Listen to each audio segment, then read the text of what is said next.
एक राज की बात बताऊं, आज जो मैं बताने वाली हूँ उसमें से 4 नंबर का क्वेश्चन पक्का आएगा, तो इस रील को सेव जरूर कर लेना। So let us open cell cycle and cell division. Cell cycle और सेल डिवीजन में 2 ऐसे टॉपिक्स हैं जहां से क्वेश्चन आने के सबसे ज्यादा चांसेस हैं। सबसे पहले आता है मियोसिस 1 का प्रोफेज 1, जिसमें आपके पास 5 फेजेस आते हैं। लता जरा पानी दे दो, that is leptotene, zygotene, pachytene, diplotene. अब किस फेज में क्या हुआ था, इसमें आपको मैच द फॉलोइंग कर सकता है। लेप्टोटीन में जैसे कि कॉम्पैक्शन चालू होता है, क्रोमोसोम विजिबल होते हैं लाइट माइक्रोस्कोप में। जाइगोटीन की बात करें तो साइनाप्सिस होती है, बाइवेलेंट यानी कि टेट्राड बन जाता है होमोलोगस क्रोमोसोम के बीच में। पेकिटीन की बात करें तो this is a major site of crossing over.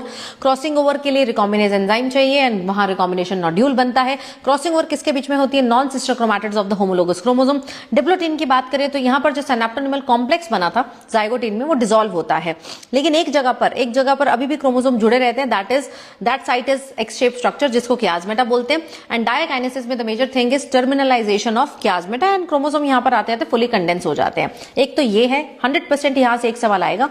दूसरा आता है फेजेस ऑफ सेल साइकिल, जिसमें आपके पास एक तो ऑर्डर पता होना चाहिए G1S G2M, और किस फेज में क्या हो रहा है। G1 में अगर मैं बात करूं तो एम फेज और एस फेज के बीच का फेज है। सेल मेटाबॉलिकली एक्टिव होते हैं, बहुत सारी चीजें डुप्लीकेट होती है, एटीपी आरएनए ये सब बन रहा है, बहुत सारी ऑर्गेनेल्स डुप्लीकेट होती है एक्सेप्ट फ्यू।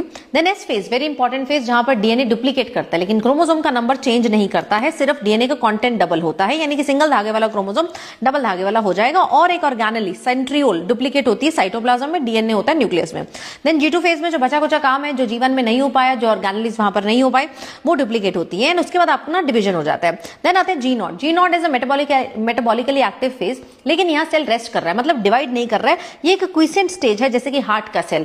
इस समय जो सेल है वो G1 को एग्जिट कर देता है, लेकिन सेल साइकिल का अभी वो हिस्सा है, कभी भी उसे वापस बुलाया जा सकता है डिवीजन के लिए। इस नोट्स के लिए आप जरूर मेरा टेलीग्राम फॉलो करें, लिंक मैंने बायो में दे रखा है। और अगर आप इस टाइप की रील्स और चाहते हैं, do tell me in the comment box.